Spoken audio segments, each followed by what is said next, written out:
Good day, everyone. So let's continue.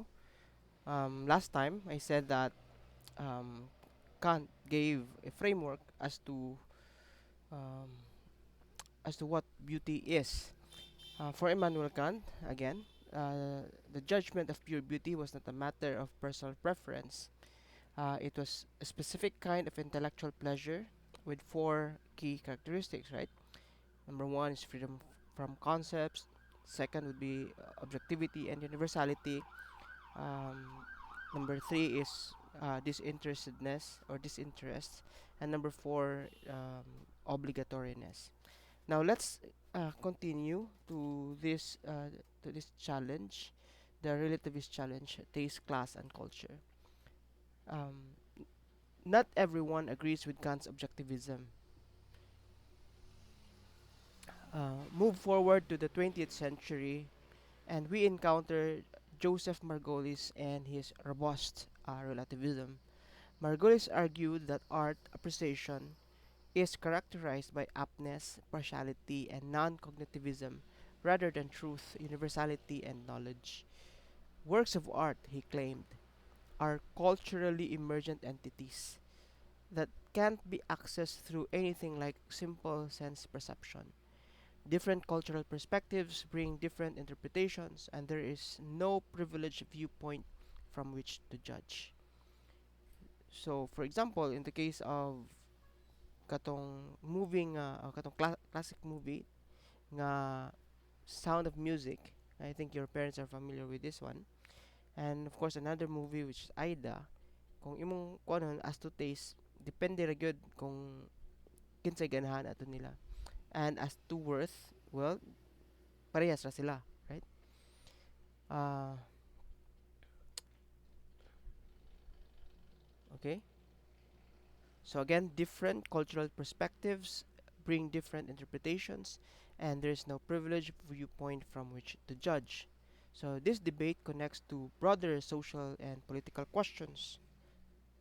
Is there a privileged class of people with refined aesthetic taste? Or is the preference for high art over popular art just one taste among many in a democratic economy? The sociologist Arnold Hauser maintained that high art beats popular art because of the significance of its content and the creativity of its forms. But Roger Taylor took the opposite view, arguing that opera like Aida and musicals like The Sound of Music have equal value for their respective audiences. No? Depende lang yun kung kinsay ganahan. No? So, for Taylor, there's no external reality against which to measure aesthetic truth. There are just different conceptual schemes, each internally coherent. The psychologist Wilhelm Wundt, no, he's known as the father of experimental psychology. So he offered a different kind of objectivity. His research showed that human arousal relates to stimulus complexity in predictable ways. We're bored by the simple, overwhelmed by the excessively complex, and most pleased by moderate complexity. Could this be an objective basis for aesthetic value? Other objective criteria have been proposed.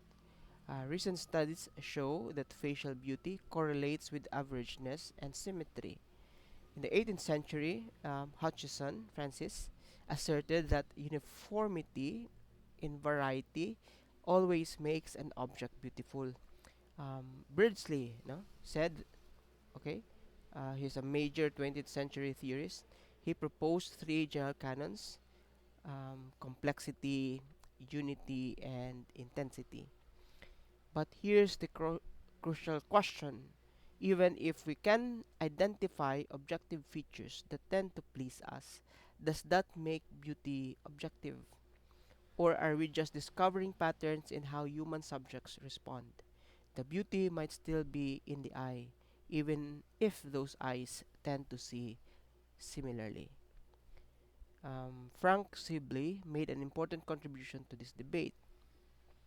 He argued that, okay, he argued that aesthetic concepts and rule aren't rule governed. No, they are not rule governed. They require what we might call taste, sensitivity, and judgment judgment. You can't simply check whether sufficient conditions are met to determine if something is graceful or garish. These are what philosophers call open concepts. They resist definition through necessary and sufficient conditions. Think about it. You might teach someone the technical rules of composition, color theory, and proportion, yet they still might not develop aesthetic sensitivity. Conversely, someone with no formal training might have exquisite taste. This suggests that aesthetic judgment involves something beyond rule following, a kind of perception or discernment. Sibley also noted that we often describe artworks using terms primarily associated with human emotional and mental life.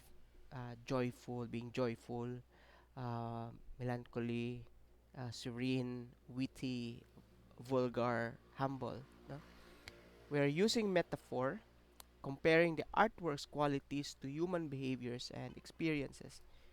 Uh, these this metaphorical character of aesthetic language suggests that aesthetic judgment is neither purely objective, like measuring temperature, nor purely subjective, like preferring one flavor over another.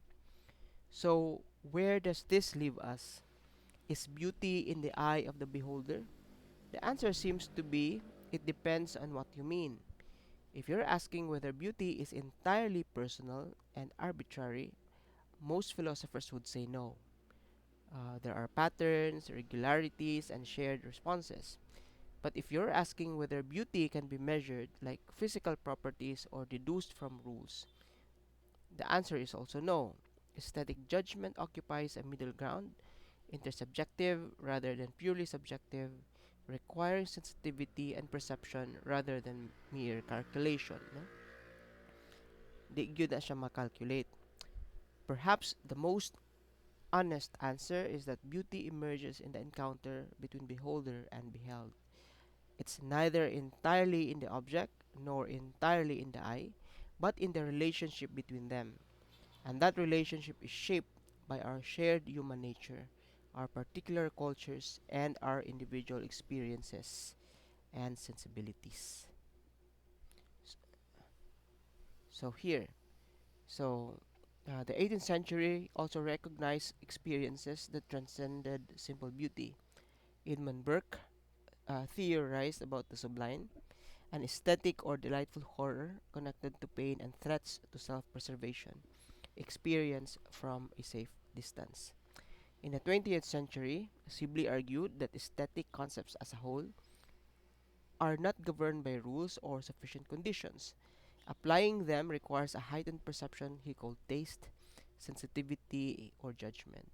Many of these concepts, like calling a music sad, or in the case of the Filipino, no, kanang atong tawgon o the hopeless romantic, no, are applied metaphorically, comparing the artwork to human behaviors.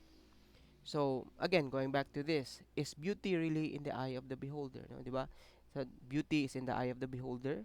Um, manay lang gingon, or beauty is in the eye of the beer holder, the one holding the beer. No? Kung hubog na, tingali nya ang kuan pa gyud ang lugar kay ngit ngit ngit ngit nya daghan kay nagblinking nga lights, no? Samot, no? So hubog na ka, di pa ka kitag tarong. So tanan gyud tingali gwapa. Apil ng laki tingali, no? Kay tanan man gwapa. So that's it for now. We'll continue to the second question later.